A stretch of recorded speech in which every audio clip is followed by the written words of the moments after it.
ద్రోణాచార్యుడు చేసినటువంటి అవమాన భారంతో రగిలిపోతున్నాడు ద్రుపదుడు.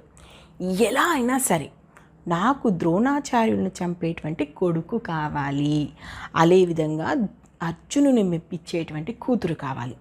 ఇలా నాకు కూతురు కొడుకు కావాలంటే చేసేటువంటి యజ్ఞం ఏదైనా ఉందా, అలాంటి యాగం ఏదైనా పూర్వీకులు చేశారా అని చెప్పేసి ఎక్కే గుమ్మం దిగే గుమ్మం అన్నట్టుగా ఋషులు మహర్షులు మహానుభావులు ఇలా ప్రతి ఒక్కరిని కలుస్తుంటాడు, వాళ్ళని అడుగుతుంటాడు.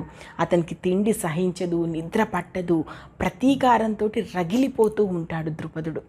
ఇలా చేస్తూ ఉండగా కొంతమంది పెద్దలు ఏం చెప్తారంటే, కశ్యప గోత్రస్థులైనటువంటి ఉపయాజుడు యాజుడు అనేటువంటి వారు ఉన్నారు, నువ్వు వెళ్ళి ఆ మహర్షులను కలువు, నీకు పని అయ్యేటువంటి అవకాశాలు ఉన్నాయి అంటారు. దాంతో ఉపయాజుడి దగ్గరికి వెళ్తాడు ద్రుపదుడు.